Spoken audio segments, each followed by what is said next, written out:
Okay, thank you. All right, everybody, welcome and thank you for coming out today. For those that are here in person and online, this is a public workshop to discuss the rental housing ordinance that the select board is considering. For those of you that are online or for those of us that are in person, just a note that this is being streamed online on Zoom and it is being recorded as well. There is an opportunity that if you do want to submit feedback, we do have a survey online that we'll talk more about at the end that you can fill out, and you can elect to not leave your name and email address on that if you would like to. Before we get started, I would love, especially me being so new and not knowing everybody, although I recognize most of the faces in the room, I'd love to go around and do some introductions. And so when we can do the same for folks that are online on Zoom, why don't we start with people in the room if we'd like to just say your name and what it is that brings you out to this meeting today. I'll start. My name is Alex Torpy. I am the new town manager. And so I should probably be here at this meeting, but also very interested, which we'll talk more about in a moment, about rental housing and fire and life safety. Ryan Rukowski, I work for the town of Hanover, building inspector, health officer, so let's say deputy health officer, that's not true. And obviously, I'm one of the first primary contacts for construction that impacts all of Hanover, including housing. Work very closely with the fire department. Often we get called in to assist them on investigations with certain aspects that overlap the building code, and so that's my interest. Well, I was the director of planning, tasked with developing the ordinance, and also your deputy health officer for the town, among other things. And we're here to look forward to a discussion on the rental housing.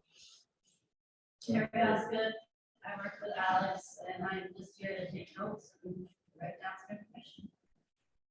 And I'm Kari Asmus. Please let me know if I'm blocking the screen. I own a condominium at Brook Hollow, and otherwise I've been a resident of rural Hanover for going on 25 years. I'm Josh Merriam. I'm a captain with the fire department, and I'm here because I have an interest in whole community risk reduction and being a part of fire prevention as it relates to off-campus housing. Peter Christian, chair of the town select board. Select board has been thinking about working on this kind of ordinance for 3 years. Seems like a long time. And we're getting closer to maybe having one. We're obviously interested in all of them. Bill Garrity, member of the select board. Same reason as Peter, it's been a long time. I'd like to see we move forward as a community and resolve the issues. Hi, I'm Sue Reed. I'm an architect. I live in rental housing on Westfield Street, with absentee landlord who doesn't maintain her buildings properly. And then I work for a non-absentee landlord, Jolene Kish, who maintains many rental properties in Hanover, and we're also looking at new buildings. So, so I'm here with many hats on. Hello everyone, I'm Lindsay Coker, and I own a home in Hanover, and I have considered doing short-term rentals in the home, but I understand that this ordinance kind of dovetails with some of the stickiness of getting that through and able to be used. On a personal note, I'm interested in housing, affordable housing, especially from the lens of equity and inclusion in our community. I'm Bruce Simpson. I'm a addition to the planning and zoning staff in Hanover. We learn more. And I'm Marty McMillan. I'm Hanover Fire Chief, and also have an interest in just life safety issues as it pertains to off-campus and multi-family. Those online, if you wish to speak and introduce yourself, just unmute yourself. Brian? I'm Brian Edwards. I'm currently chair of the Hanover Planning Board. We've been interested in the rental housing situation in Hanover for some time, so I'm just curious to see how this ordinance appeals to the public. Thank you. Jennifer? Jennifer Jones. I work at the Dartmouth Real Estate Office as a property manager. Thank you. Josephine? I'm Josephine Bunsen. I'm a graduate student at Dartmouth, the vice president of the Graduate Student Council, and we're obviously very interested in rental housing in Hanover. Thank you. David. My name is David Millman. I am the student body president and undergraduate at Dartmouth. Thank you. Okay, all right, well, I appreciate we've got a nice different set of kind of representations here in the room. What we wanted to do is keep today largely informal. I'm going to speak for a couple minutes, followed by Rob and Marty and potentially a few others. We're going to keep that really short, and we basically would like to hear what you all have to think and what questions you have about the ordinance. We can sort of tailor the discussion to the interest of the folks that are here in attendance. A couple sort of housekeeping items to note that what we're also doing, Carrie and I are going to be taking some notes. And so that at the end of this meeting, we have an FAQ document that's available on our website. We have a URL at hanovernh.org/rental housing. And that's where we are starting to collect all these different documents that we're sort of putting together here about this ordinance. The questions and answers that come up today, we will convert into a FAQ format and put it on the website as well. So it's sort of a round 2 of frequently asked questions for anybody that might have them. And so what I wanted to do for a moment before we kind of dive into some of the questions is just set up broadly why we're doing all this. I know some of that has been discussed in the past in select board meetings, but I wanted to make sure to do that here, especially if there's anybody who's watching this or watching the recording after the meeting who doesn't know the full history. I can empathize. But it's really, this is a really important issue, not just in Hanover, but in many places. And I think all of the town staff here, we've obviously had a lot of conversations internally about the ordinance, especially even just over the last couple of months. And I think everybody has their own sort of personal and professional context and perspective that they bring to this. I know from my own perspective, what I'll share is that where I'm from in South Orange, New Jersey, is home to many wonderful things, but a couple things that were not as wonderful. And one was a really horrific dormitory fire at Seton Hall University about 20 years ago. That, as I understand it, Josh, you mentioned in the program, the class that you're taking, it's a case study, what happened at Bowling Hall at Seton Hall University. And even though this was about more than a decade that happened before I was elected mayor of the town and became a volunteer emergency medical technician, it was a big sort of a big point in our community, our fire department, and some of the survivors of the fire that claimed several student lives and injured 50 or 60 students. Some of the survivors of the fire and our fire department in South Orange did a lot of work talking about fire safety in the town and in other communities. And so from my own personal background, that's just a little bit of context about why this is so important to do.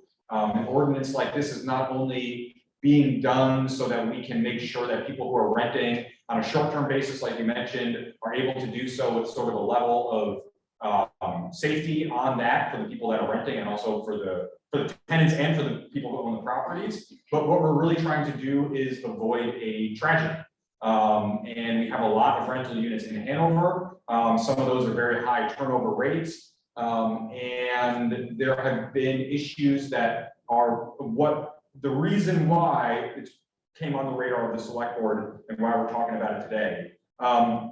So there's been, I'm sure we're all aware that there's been fires that have happened in high density rental housing units, which tend to be higher risk than single family home owner and occupied buildings throughout the country. I did want to read a few things out that were sent over to us as part of kind of the public feedback. And so I want to thank David, who I believe is on the call right now from Dartmouth, who collected some feedback from students about rental housing experience. So we've got some feedback that was submitted through our survey online, some that was brought in through those sort of mechanisms. And I just wanted to read a few things out because I think all of us can understand this issue on a broad level, but just reminding folks that there are serious issues here in Hanover right now, I think is an important context. And so this was directly from students who have rented in Hanover. Quote, everything was really dirty and old with poor ventilation and no smoke detectors.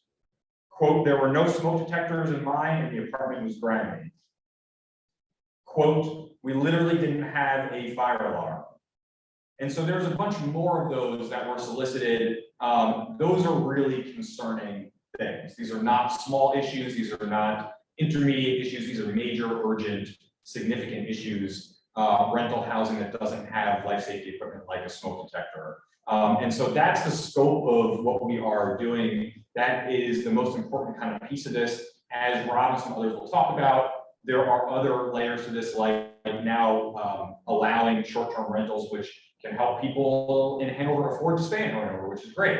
But avoiding a tragedy and thinking 10, 20, 30 years out in the future, you know, all of us agree on the town side that we want to have a safe and healthy, a safe and healthy and vibrant rental housing market in Hanover, and that the goal is not to minimize harm, though of course that's the goal, but the goal is 0 deaths or serious injuries from a life or fire safety issue in any rental unit in Hanover. So I just wanted to sort of set that up as a framework for the scope of what we're talking about today. And the way that we are going about meeting those long-term needs is by establishing an inspection and enforcement and registration program that we would implement. And so what I wanted to do is ask Rob to speak a little bit more about what that means, and then also ask Marty or anybody else from the fire department to speak a little bit about what that means from the fire side. So if you want to just give an overview of some more details. So thank you. The ordinance is designed to do trigger registration. The registration process gives us direct contact with the authority having the local authority, whether it's the owner or the property manager, so that we have 24-hour a day, 7-day a week direct contact. That's critical. It also establishes the opportunity requires an inspection. The project as designed right now will be phased in over 3 years. Registration immediate, and in a window of 3 years to inspect all 1,200-ish registered rental housing units, 300 to 400 a year, and then renewal every 3 years based on the year you inspect. The other issue is to use the inspection form. We've developed a draft inspection form that is tied to the codes and the various other guidelines that we have for housing, including the health laws, the health officer handbook laws, or guidelines, to inspect it for dampness, for leakage, for proper maintenance, make sure that the doors function properly, locks function properly, the windows function properly, and that there's code compliant standards like smoke detectors, carbon monoxide detectors, and other things that are triggered depending on the type of housing unit, like fire extinguishers in certain housing settings. So it's a snapshot in time. The inspection is a snapshot in time. You know, the hope is that all of our inspections reveal that the properties are fully compliant. The good news would be that then we would have a database that shows the units are compliant at that time. Then we have to deal with occupant behavior, and occupant behavior can also be the cause of code violation, often the cause of code violation, whether obstructing exits or removing smoke detectors and so on, and that's a different issue that we deal with in a different way. So at the end of the day, we would issue a certificate of compliance that would be posted on the site for everyone to see. And we would then continue our inspection process. We would also have, the goal of this would be to have a full-time rental housing inspector trained and mentored by Ryan and others, so that those in the room who know us know how we approach things. If it's critical life safety issues, we need to address immediately. If it's not critical, but it may take some time to get a contractor in, we need a window, a reasonable window to address it, we'll figure out a way forward. We deal with this 24/7. We work with many of the landlords directly already, so I don't think that that's an issue. But again, the goal here is to figure out a way to ensure that every unit meets basic code, the basic housing code as prescribed in this draft ordinance. And then create an inspection system that's everyone can understand why we're doing it and what we're looking to check off. think that's it in a nutshell. The second half of the ordinance really speaks to what happens if the community sees a problem, and how does that problem get addressed? And we don't need to muddy the waters here, but that does spell out this process as outlined in RSA 48A. So it's pretty straightforward. Would answer questions if people. I appreciate that. And something I forgot to sort of mention at the beginning is, this ordinance that we're looking at is not the end of the process of finding ways to sort of improve housing and rental housing in Hanover. This is a point along a pathway. Maybe certainly not a starting point, because a lot of work has been done before, but it's not the end goal. This program will be new, but we would anticipate setting some goals, reviewing it on a regular basis, making sure it's meeting our needs and the community's needs, et cetera. And as part of what Rob just, or in addition to what Rob just talked about, there are other components to how we monitor and ensure the safety of different types of housing units that our fire department also does. And so I wanted to ask you all to speak about that a little bit too, and maybe if you want to touch on some of the educational, expanding educational kind of engagement activities, especially with renter and student populations, that would be great also. Okay. So fire departments traditionally in the United States look at a little bit different venue, so to speak, when it comes to fire inspections. The codes really focus on multi-use facilities, multi-family, starting with 3-family and above. So your castle, your individual residence is pretty much off limits, typically in fire inspections and 2 families. This leaves a big hole, and I'll come back to that in a minute. So in my previous employment in New York and Rochester, we inspected as a fire department every 3-family and above. Every commercial piece of property was also inspected, had a beach fire safety division, and the line companies also went out and inspected. Right here in Hanover, we do about 1,200 inspections a year. Most of them are at the college. We do POAs, places of public assembly, especially where alcohol is served. And we are mandated in the state to inspect the schools every year. We do not inspect private residents. We do not inspect 2 families. And so there's this big hole. And I think this opportunity to get a rental housing ordinance speaks not only to the greater number of rental properties that we don't inspect, it could be 3 families and above, but also looks at that individual who wants to rent his property. So there's a big difference in my view, from a fire safety perspective, of somebody who owns their own personal single-family home, who then decides to rent it, right? And then does that meet the fire safety codes, for lack of a better term, and health codes when you step out of that and you rent your property? And that doesn't mean it's short-term rental, or you can rent your house for a year or whatever that is, or you rent a room in your house. So I think this code is, the ordinance that we're trying to do is to look at all housing across the board. And I'm fully behind this concept of creating a safe rental environment, regardless of what type of style housing you're at, and looking at this from a community risk reduction, which is something sometimes the fire service, from the prevention side of the business, we always think about hopping in the truck and going lights and siren and handling an emergency. But there's the educational component and looking at your community and saying, what are the risks here? And we have plenty of risk, and I can tell you that. Historically, what has happened is we find a lot of the very serious code violations, overcrowding, etc., because we get called for an emergency in a piece of property.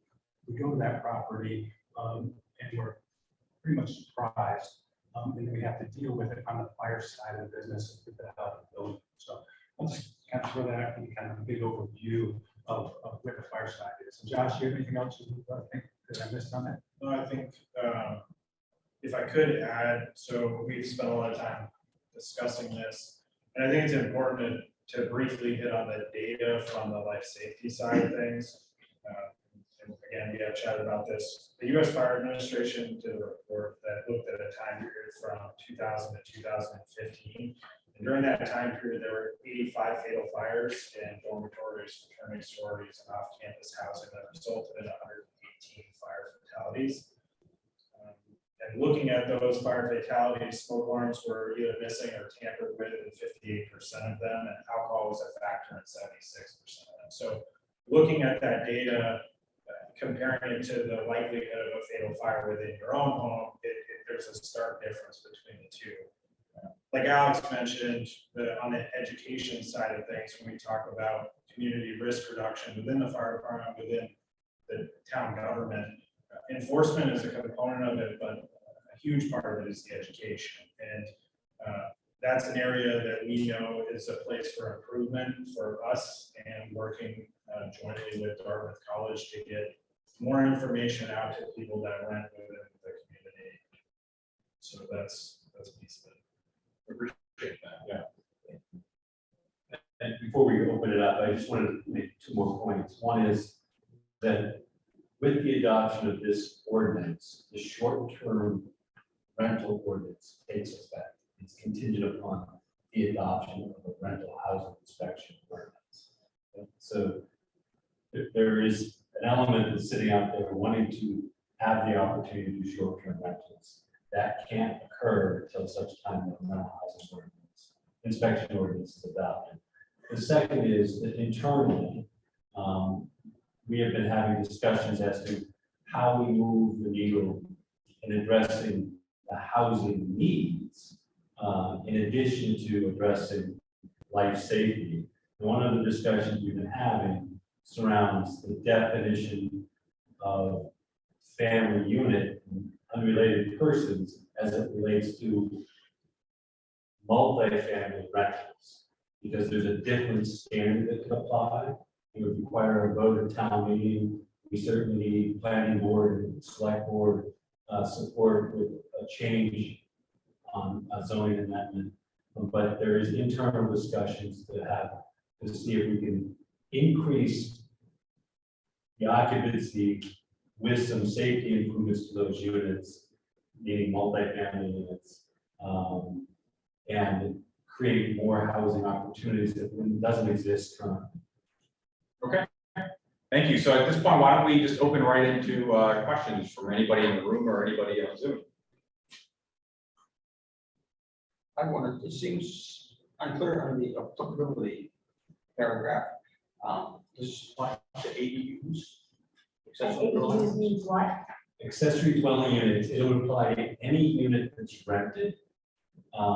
So an ADU is accessory dwelling unit only permissible to owner-occupied single-family residence. The owner can occupy either the ADU or the principal dwelling. But any unit that is rented would be inspected.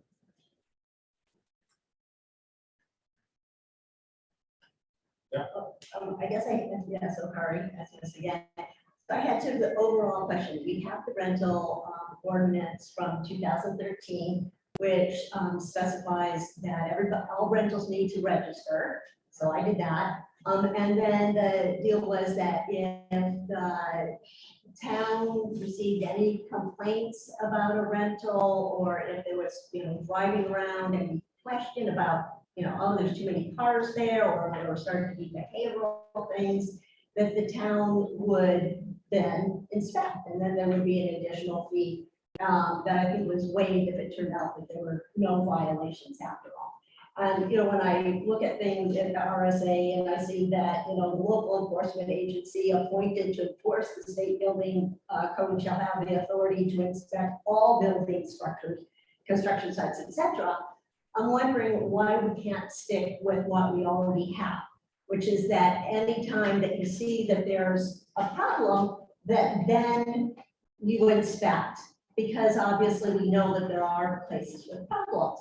The thing that I'm thinking about as an owner of one of 78, 79 condominiums at Brook Hollow is that, I hear all the concern about fire safety. I know that we work very closely with Marty and Josh's department to install a, multi-hundreds of $1,000s report system, both fire detection as well as carbon monoxide. And, those were all installed within the past, 8 months, 6 months. per, per what the fire department wanted. And so, the chances of one of these horrible conflagrations happening when we have the state-of-the-art fire detection, carbon monoxide detection, even though we have no attached garages, no unvented fuel, heaters, any of that.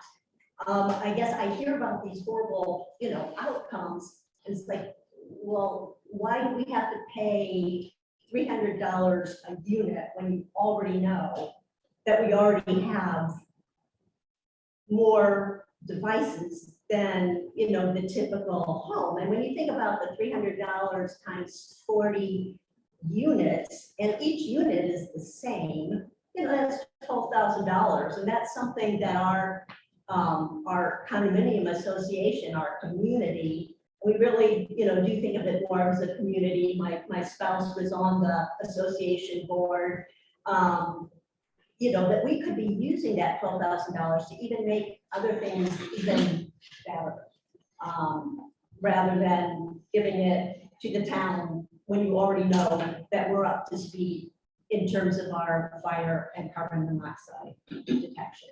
And so again, but that's part of why I'm not understanding why this has to apply across the board, especially when it looks like you have the ability to inspect and enforce building and life safety when you believe there's a concern.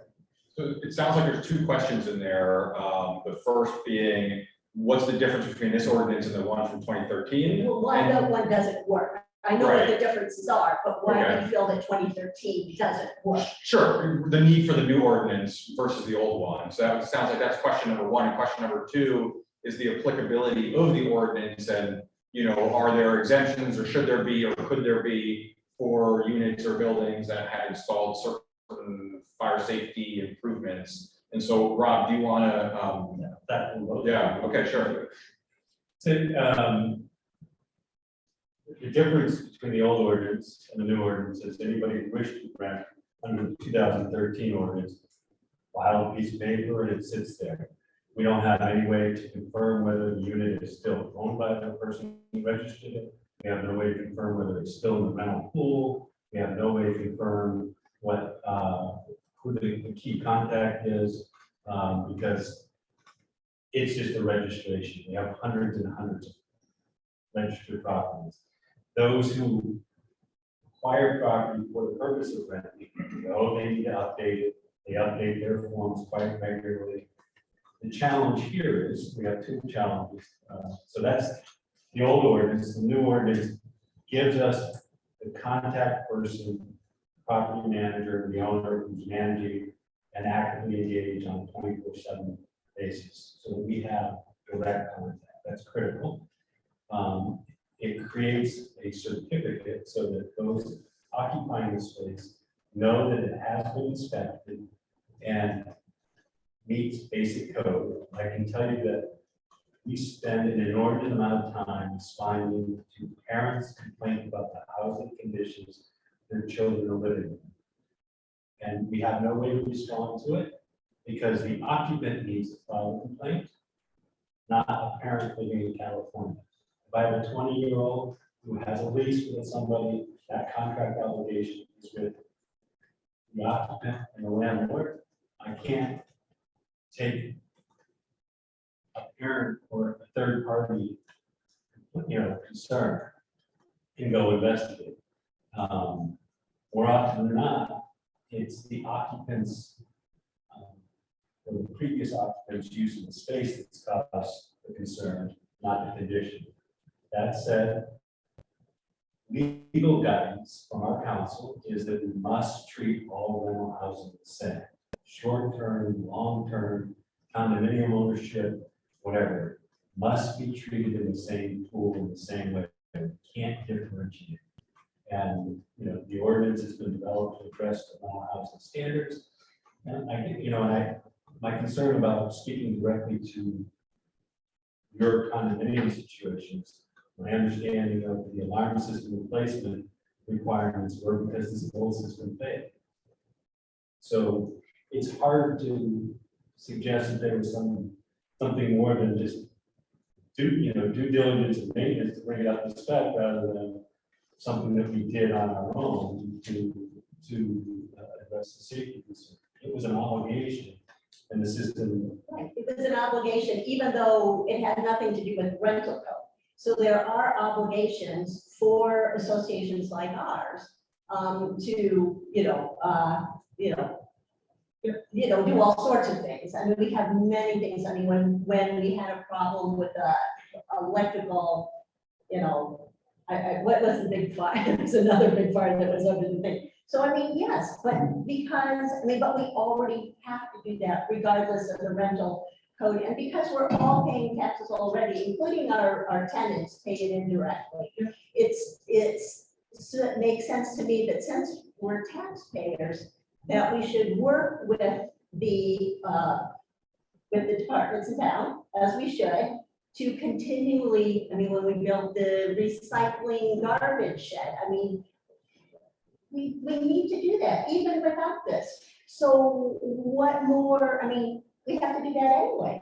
So I'll finish the answer, in that, I think it's fair and reasonable to ask the question about why are we asked to pay? And again, and my approach to this is I'm not worried about, I've been tasked with developing an ordinance that self-funds. That's what I've been tasked with, meaning that the fee structure built into it covers the expense of the service provided. That's what this ordinance does. But I think it's important to realize that we're also looking at whether the occupied space, the heaters work, and it meets the code requirement for heat, 65 degrees in each, habitable space, the hot water meets the minimum code, so, and the maximum code, so that there is installed, that the water, those are elements that are important to look at, that without a physical inspection may not be determined. And I would say that we have a situation where there was a debt associated with the scalding. We had someone who stalled and died. And it was an unfortunate situation in a rental unit. So while it wouldn't have necessarily prevented that death, we would have had a snapshot in time that said the temperature min and max were compliant. If we went in and saw 140 at the tap, that would have raised red flags and alarms, and we would have taken critical steps to prevent that or address that violation. So that's, I hope I answered your question. Might be to answer a question regarding the fire safety issue with smoke. Correct. So in New Hampshire, every residential dwelling has to have smoke detector. The question is who has the authority to go in and make sure that that's in place. So if you own your own house, I'm not coming out to inspect it, and the rental program's not. So it's your castle. You do what you want. You can be in violation of that. But if you're going to rent your room or your house, in this rental ordinance, we get a chance to actually go inside and say, are you meeting the code requirements? Do you have a proper fire safety environment for people to rent it? Different than you as a private individual in your own house, okay? And then you jump into this kind of rental business, so to speak, whether you're renting a room or the entire house, kind of puts it in a different venue for a safety concern with regards to, and I think you did it the other day when we were chatting, Ryan, that there's kind of this morality issue that if you're living in your own home and you're taking care of your own family, that might be a little bit different than if you're an owner and you're renting to somebody you don't know. So in this big picture of the difference between a single family home that is rented and a single family home that's owner occupied, for example. Then you jump into like the three families that we were talking about. The three families or higher in multi-unit apartment buildings, we typically inspect the common areas, the hallways, the fire safety things that we look at in a boiler. We don't go into each individual apartment. So if, like over at Brook Hollow, if there was a rental unit, you had a rental ordinance, we would actually be looking in the rental unit, But if you were owner occupied, we would not be knocking on your door and going into your individual unit to look at your individual space. Two completely different entities. That makes sense. Thank you. Are there other questions from any folks that are here? Is there anything that you wanted to hear about, or anybody online that topics, even if it's not a question, was there something you wanted us to cover or speak to specifically? I'd just love to hear a little bit about the timeline of what you all were forecasting for this and how it would go into place. For instance, hypothetically, I rented out my house starting on November 1st, and this goes into effect, how would that impact things? I'm kind of curious of how this is going to be rolled out. Go ahead. My- It's gonna be the same answer. It starts with the adoption of the ordinance, and then we hit the ground running. We'll launch a registration program, hopefully we'll do some type of public mailing to all property owners, to let them know of the requirement to register, and set it up so that it's simple, online, straightforward. And then from there, we'll be hiring a rental housing inspector, getting training done, and rolling out the inspection process. The key is, upon registry, you'll get a temporary certificate that will create the window to operate under the ordinance until an inspection occurs. And then your 3-year cycle starts with that, on that inspection. Once it's adopted, once you're registered, you'll be able to do short-term rentals immediately. You'll be able to continue to do long-term rentals if you're already in the rental market. And hopefully this will be seamless and not impact how we manage the property. And if I can add on that too, just from the timing on the beginning side, from the adoption, I would say, I don't know, Rob, tell me if you think this is a reason. Some of this depends on the hiring of the inspector, which, as we've talked about a lot, hiring in this area is challenging. That has something to do with rental housing as well, and housing in general, but probably 3 to 6 months or more as far as getting everything really moving. And I think the important piece of what you're saying is that you're issued that temporary certificate, so you're not blocked from doing your current activities, even if it takes us a little while to get things going. Is that okay? Yeah. Yeah, so also on the startup, I think somewhere in the draft ordinance, it says that, you will try to reach out to people that you think are, going to come under it, but if you don't receive a notification, that doesn't relieve you from the duty of signing up for it. So I was wondering how you decide who's going to be notified about this. I mean, again, I'm, thinking about my, own association where we have between people who have mailing addresses that are different than the units, or that are owned by an LLC or a trust or something like that. It's 45, 46 units. So would all 45, 46 units be getting, it certainly seems to me like those would be profiles and say, well, there might be a renter in there. So would all 45, 46 units get some form of notification? And, we've talked a little bit that you're, if there's an entity that's not a pass-through, but it's the, Carla Wills family trust, Carla Wills trustee, and Carla Wills was the previous owner before the trust, and you can probably figure out that Carla Wills is there in the unit. So that person might get an exception. I don't know. How does it work? So first, I never assume that the owner's address is an indication that they live there. That's what I'm saying. So they, what we intend to do, in my mind, the proper approach is to send a letter to every single property owner in the town and include in it a link to the registration and an explanation of any applicable regulation beyond the rental housing ordinance that is appropriate to distribute to any potential tenants. So you may or may not be renting. If you are, here are some rules that you may want to explain to your tenants so that they know solid waste rules. If you're not picking up yourself, and your tenants obligations to tow it out to the curb, there's some requirements for that. And we have used a letter like that to go out to all property owners in the past, and I envision doing that again. So then if a person gets it and they say, oh, I'm renting, I'm not towing the town. And then we find out there's a violation. So but it's basically just the honor system.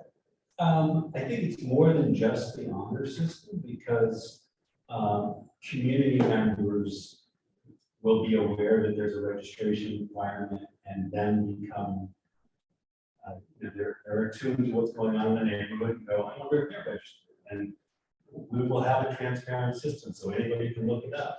The goal is not going to be any different than our current building permit system, where you can log in from anywhere in the world and see all the permits that have been issued, who's the owner, who's the contact. There may be elements of it that we don't make public, but will be part of the public record. Are there other, yeah, So when it comes to life safety, there's a lot of things currently that are considered grandfathered. So where do you draw the line as far as what you're going to make people change? For example, if the rise and the run on the stairs in their house from 1936 doesn't meet code, they're not going to rebuild the house. So I understand that you can make sure they have a handrail at the right height and then it returns to the wall and all those kind of things, but redesigning the staircase seems a little extreme. Or are you going to make everybody in a condo complex change the windows if they're not egress size? I'll answer that, I'll jump in. Okay. As a building official, we hate the word grandfather, it doesn't exist in the code, so I always agree. Yes. Legally non-conforming would be the term you have. We're not proposing anything that changes the fire or building code. So right now, for example, the fire code, there are 2 chapters in that book, you're very familiar with it. New construction, existing. You have to meet by law the existing. Whether we adopted this or not, the way New Hampshire law works is an owner of a property is required to meet the minimum state requirements that are adopted. So when the state adopts a new fire code, which they just did, which is going into effect this winter, January, 6-month time, an owner is supposed to assess their own property and decide if it's in compliance or not and make those improvements. That's an obligation. A fire occurs, something happens, you could be found in violation of state fire. The building code is a little different. Building code, again, what's existing is there. The building code does not apply retroactively ever to anything, only when you apply for a permit and for what aspect of that permit you are seeking permission to modify. I have no real authority under the building code to go look at basement stairs if you're applying for a permit for a kitchen. And now in New Hampshire, which is again relatively new, there is the existing building code. That didn't exist 2 or 3 code cycles ago in New Hampshire. It was published by the International Code, but New Hampshire did not adopt it when we adopted the original code. We now have that, and we use it a lot. And that code does delve into fire barriers and existing stairs. And again, it's interesting with that code more so, and NFPA is heading in this direction. They categorize the changes, meaning you actually have to sit down now with a building official or fire official, and if you are doing a repair, there's a section of things you must comply with. And most of the time you look at that, one of the first things it'll say is compliance, smoke detection. Then it'll go to a level 1 alteration, a level 2 alteration, a level 3, a level 4, a change of occupancy. And as you go up in the code to those different levels of construction, you have to upgrade improvements. So for example, working on commercial construction with Dartmouth, we do all those levels. I have projects where they're just doing minor repairs or alterations, very minor changes to redoing the rest of the building.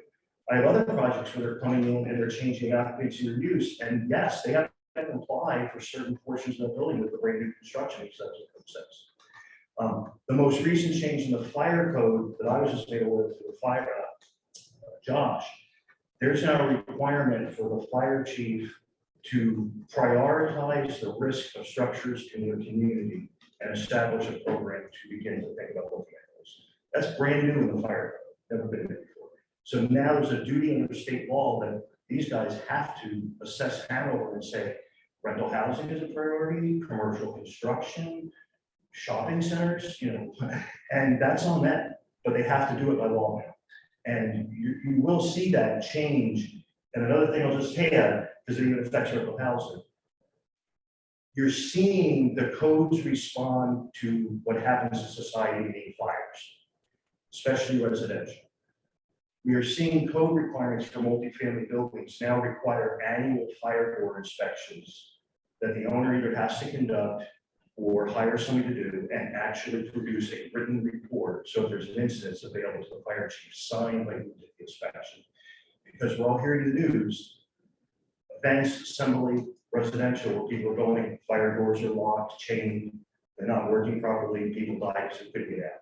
So that's becoming a priority in our society that's now written in the code, that even in an apartment building, even right now in New Hampshire, there is a requirement for annual fire door inspections to make sure they're actually working, they self-close, the hardware is being maintained. We just don't have the staff currently with the fire department or a program to do that. That's the kind of things the rental housing program would include, is that those are your obligations under the fire code. We're not creating new code, but yes, we have to have a process to be able to. So the answer you, Joanne, If if you're making no change and it's a rental today, it's an existing building under the code. And the things that we would look at is handrails, smoke detectors, and other things like that. One of the reasons she asked for clarification is in certificates of compliance, the list of codes don't include the existing codes, and don't include the IRC. We can certainly take a look at how, whether we insert them. We need to insert them. That would clarify it. We don't have the, so we don't, outside of this ordinance, we don't have the authority to adopt. Well, we do have the authority to adopt building code, but we don't adopt building code. The state of New Hampshire adopts building code, and we enforce it. Right, it's not referencing the IRC and the existing building codes. Okay. Thank you. And then the question I have, which isn't actually built-ins so much, it's there's also insurance inspections. And there's a couple problems with them. One is they're really inconsistent. The people don't seem to have qualifications, and they're quite often citing things that, and again, this is not for your properties, citing things that aren't necessarily life safety related, like slippery stairs, life safety related. Cracks in vinyl siding, is that life safety related? This is for a family property, it's not in Hanover. And I was just hearing this yesterday. It's like, well, why do we have to fix the, so what's the interplay between what the town's doing and this entirely separate process? Is there any interaction? There isn't, and I would say that in my personal experience with property, from an insurance standpoint, I'm horrified by some of the requirements that have been imposed on Michelle and I, when I can cite the code directly back to them. But I need insurance. Would this be something that would help the owner to be able to waive the town, well, we just had an inspection? My hope would be that this type of form, if it's a rental property, would be more than enough to demonstrate that we're compliant. No, To the insurance company. to the insurance. Not the other way around. Not the other way around. Yeah, not the other way around. Well, I can tell a lot of thoughts on this and really appreciate the work, and I can obviously see that there's problems in the stories that you quoted, and there's clearly a problem, and I trust that you thought long and hard about how to solve it. I'm curious what other towns are doing, either locally or anywhere that it's working well, and I assume we've looked at other options, and so I'm just kind of curious if you kind of reflect on, we have an example of this similar system being implemented somewhere and how it's working, and comments on that. So we'll probably be first town in the state of New Hampshire to tackle this. Cities which operate under city council form of government have an easier process to go through. There are several cities that have full-blown inspection programs, from Manchester to Berlin and others. We've looked at them all. We've tried to tailor this as narrowly as possible, understanding that the broader it is, the more staff resources and the more demands it imposes on property owners and town employees. We believe that we targeted the right, we focused on the right issue, which is rental housing specifically. When we could go townwide, all dwellings, I'm not sure that one, that's the wise thing to do, and two, the politically appropriate thing to address. And I think that the property owner living in a home is that they're living in a castle, they can choose to live any way they wish. That's the way the state of New Hampshire approached it. I don't want to go knock on someone's door to say, by the way, we're here to inspect your dwelling. So we jumped through this. I can say that this is a year and a half in the works. It's been reviewed at least 5 times by legal counsel, and it's been streamlined significantly. So I think we're near the end. My hope is we're near the end. And again, I think we should be looking at this as an iterative process. You know, the expectation is that we might find that it needs a tweak here and there. We go to the select board and we make those changes. We may find that it works flawlessly. I would be shocked that a rollout of this nature and this magnitude would work flawlessly from the start. But we have excellent talented staff that can assist in guiding and training the prospective inspector, and some very calm, level-headed people who think about, is this life safety or is this, you know, something that could be extended? And we know supply chain issues, and we know when we do this daily. And I think there's 5 projects that we're currently actively engaged in, looking at works around for certificate of occupancy, because the elevator inspection can't occur for 4 weeks. So we're doing potentially a self-certification and an alternative route to make sure that it's safe, it's compliant, but it doesn't keep the operator from opening the business. And if I can add to some of the context, I mean, you know, I lose a little context being new here, but bring a little context from another state, which is that the 2 towns that I've been a manager in, and one as a mayor, we had inspection programs like this in place. One, we created the program when I was there. One, we expanded it. One, this was in South Orange, is a pretty significant program that had been in place since that fire. And so I think it's different state to state. And my sense is that insurance and liability, fortunately, drive some of these things a little bit. And what I've noticed a little bit just between, you know, the states like New Jersey or maybe New York or California versus New Hampshire is that they seem to be a few years ahead on these sort of, I don't know if I want to call it ahead exactly, but a few years ahead, for lack of a better word, on addressing things from like a liability standpoint. And so these programs seem to be a little more widespread there. And here, maybe the difference is also some states like New Jersey that are home rule states, where municipal governments are allowed to create programs without permission from the state. Whereas in the state of New Hampshire, we're a Dillon's rule state, and so we're only allowed to create programs the state has explicitly authorized us. So that might be the difference too, that limits the towns in New Hampshire, if that helps. Yeah. Sure, and I also just want to make sure, 'cause I know we have some people on Zoom, I just want to make sure that if there are Zoom questions too, that we're not missing anybody on there. And of course, if we have more questions in the room as well. Anybody? Josephine, unmute yourself and speak. Hi. So I think this ordinance is really good from a life safety standpoint. I was just wondering if you guys had thought about how these costs are going to be passed on to renters. And if you expect rents to increase in Hanover in the short term, can occupants be made liable for the inspection fee? Anything of that nature.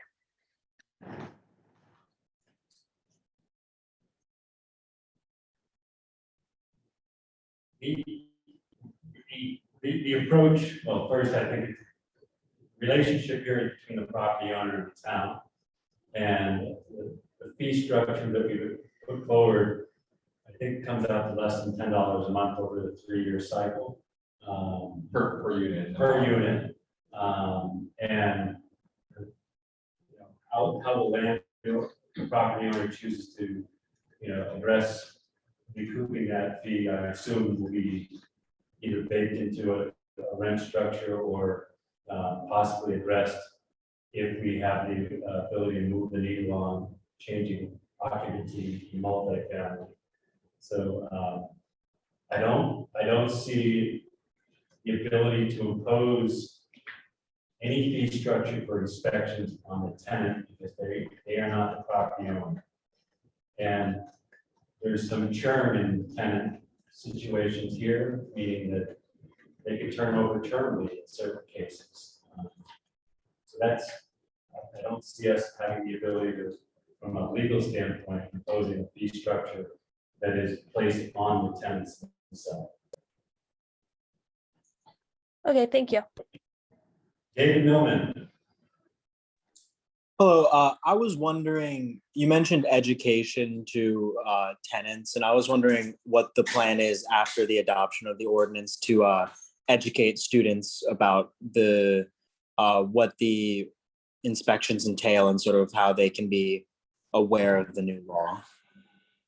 I think I'll start with just that. I don't think we have that fully worked out yet. I mean, it's something that we've been talking about over the last couple of months, David, that we want to make sure we include an expansion of that as part of this. I don't know, Josh, if you want to, if there's anything, I don't mean to put you on the spot. I know we haven't gone too far down this road, but if there's anything you want to. Right, so like Bring up. you mentioned, we haven't specifically addressed how we would tackle that. Some of the opportunities that are out there would be like providing life safety messaging for off-campus housing by having a presence at move-in day. There's an opportunity for a stakeholder opportunity for the college to require education for students that choose to live off campus. We've discussed potentially reaching out to the Student Wellness Center, which does a lot of education with undergraduates. And yeah, I mean, the possibilities are endless as far as the education goes. It's just identifying those partnerships and working together to make that a possibility.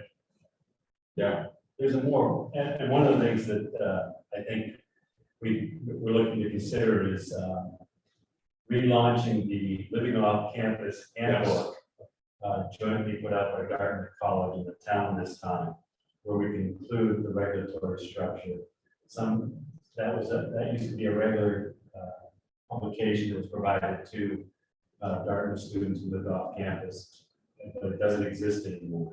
And I have reached out to folks at Dartmouth to ask a little more about that history. And I think we'll probably be interested, and certainly I know we've got representatives from the graduate student council and from the student body here. So David, Josephine, I know we've each talked about some of this in the past, but we'd love at some point when we're getting ready on some of that, we'd love to talk to you more about that so we can figure out, I mean, is a handbook appropriate? Are students going to read that, or do they want a couple of quick few-minute videos that we can put out that provide some of this information? So I think those would be great conversations to have.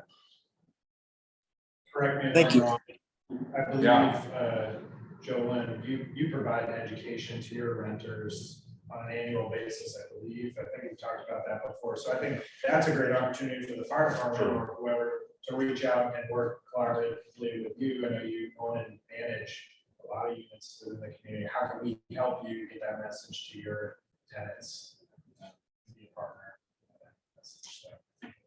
Yeah, lots of opportunities. So thank you for that. One more. Yeah. We're talking about, change the subject slightly, we're talking about educating the tenants. But what I see as a potential thing that needs to happen is to educate the owners. Because like, for example, when I bought, it was almost 30 units from, whatever that lady's name was. No, but anyway, and this lady had filled out, or her property manager had filled out 29 or whatever rental housing registrations. And when you sign that thing, which the lady signed it, it says, I have smoke detectors, I have carbon monoxide detectors. And you sign it saying you have them.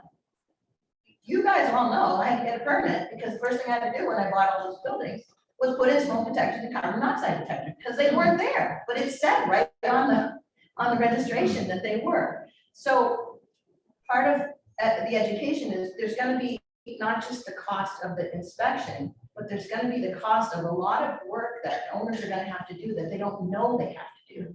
They're totally unaware because they think the smoke detector that they bought and put a couple of batteries in at Home Depot in the living room is enough. they don't get it. So there's gonna be some more expense that, getting back to Josephine's question about things being passed on cost-wise to the tenants. There's gonna be some owners that need to spend almost nothing to get inspected, and there's gonna be some owners who might not be able to rent at all because what they need to do is so expensive, they can't afford to do it. It's gonna be a pretty big range, so I just wanna bring that up. Well, I think that's a great point, and one of take a few things out of that. One is we should be thinking about not just educating tenants, but also landlords and property owners and the responsible parties of the ordinance, but also just a note I made that when we get to writing the notice that goes out to everybody, something we might want to say in that is to not make changes until you have confirmed what the changes are that you need to make. So people don't go out and say, oh no, there's rental, I'm gonna go buy a bunch of stuff, and then it turns out that actually that stuff wasn't the right stuff. And so maybe we want to think about that when we get to that point in the process. And I don't know if there was something to look like it. Well, I think what I was going to point out is, in all likelihood, if that's the situation, then the rental unit would have failed the inspection and could not go compliant. Right. Which is probably trying to flesh out. Right, exactly. But just some owners are gonna have more to do than Oh, yeah. others, just because they're not aware of what they're already supposed to be doing. But I think the checklist, I mean, we'll publish this checklist and it'll be a guide so that someone, we don't want them spending money unnecessarily, but it can be a guide to understand what we're going to be looking at. And if there are gaps in their system, they should be prepared. It takes a long time to explain to somebody the difference between an interconnected and a hardwired smoke detector. Just that concept alone, you've got your work cut out for you, just saying. Well, and maybe something else. I don't think we took a look. Perhaps maybe it was before me, but one or two of the comments about costs and about the kind of outside insurance as well. And maybe it's just something worth on our end thinking about.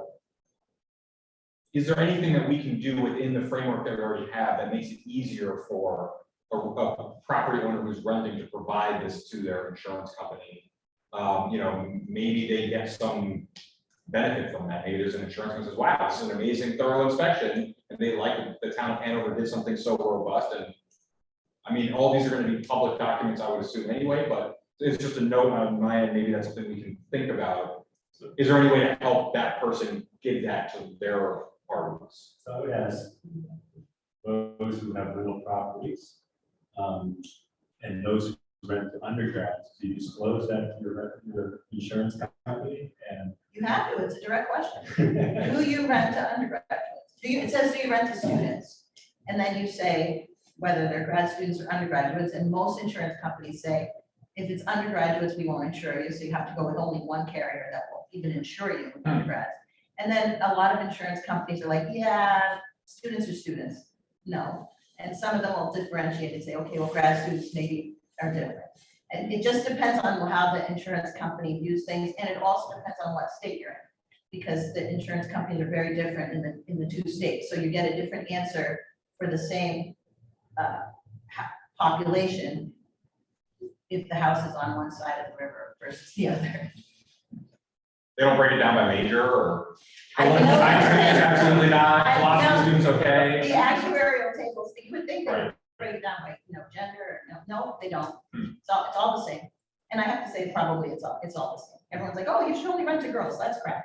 It doesn't matter who you rent to. Everybody is gonna behave the way they're gonna behave. So you just take your lumps as they come. But speaking from someone who has not from Jolin's experience, but some of the other experience, quite often longer term rentals, like for family, you get more damage over time because you're not in as a landlord, you're not in there cleaning and fixing things every year. The way you are with the Dartmouth students, where sometimes it's every 3 months you're in fixing and repairing things. So the insurance companies to some extent are being unfair with that policy.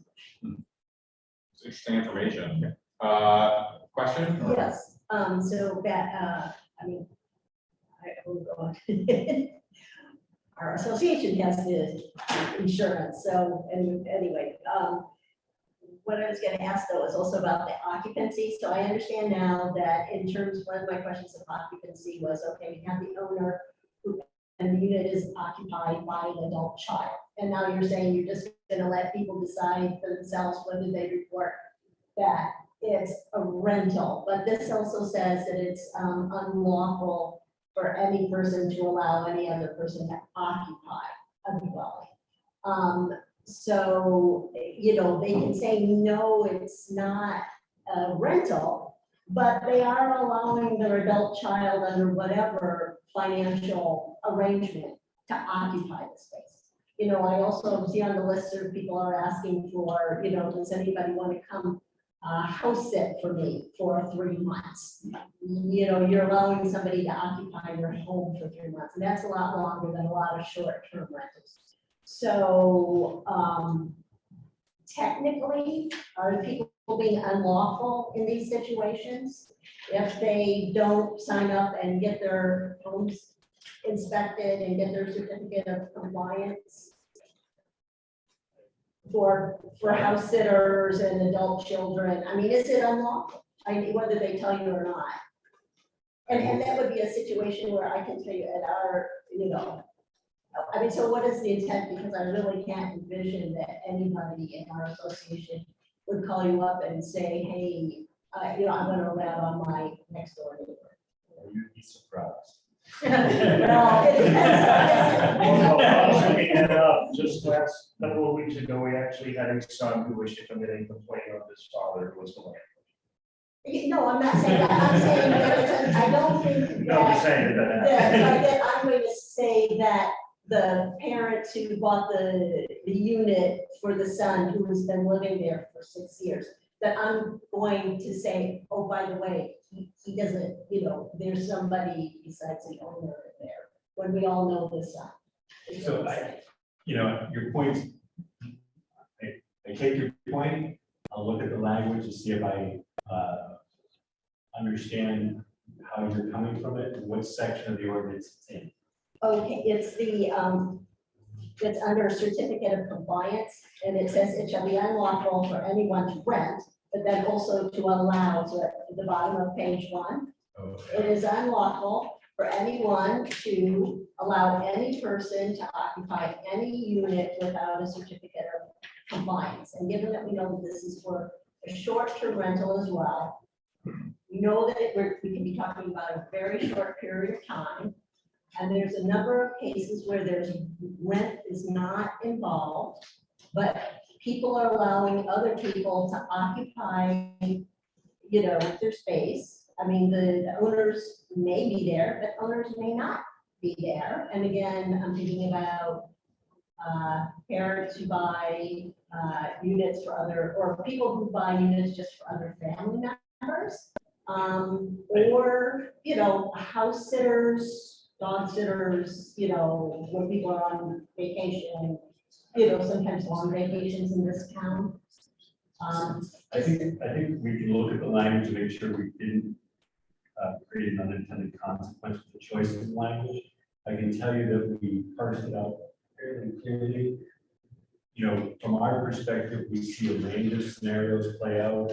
I can list probably 4 houses that are sold. 2 parents which are undergrads, and the question is the student the owner? And then can they get 3 more tenants in it? Yeah. You know, if they're on the deed, you know, all of the iterations with the intent to use it as a rental above and beyond the 3 unrelated persons. And, you know, the goal here is not to weaken the 3 unrelated persons rule as it relates to 1 and 2 family dwellings, because it impacts the character of the community and character of the neighborhoods line. But it's to make sure that the units are safe and habitable and meet code. So let's look at that language to see if there's an unintended consequence, and I think that. And so in the meantime, is there also any other questions from anybody on Zoom before we start to wrap up here? If so, raise your hand. See none at this point. And unless there's any other questions in the room, I just want to thank everybody for coming in and participating in the conversation, and thank all the staff, Also want to thank the select board for putting this ordinance forward and making this a priority, because I think all of us here think this is something that's really important. And everybody who has tuned in online as well. Like I said before, we'll make this recording and FAQ document available at hanovernh.org/rental housing. So everything is there if you want it. And the next update about this will be at the select board meeting this coming Monday, where we will recap this meeting that we had here and talk about next steps. And unless there's anything that anybody else wants to add, then I just want to thank everybody for coming out and participating in the process with us. Thank you. Bye, everyone.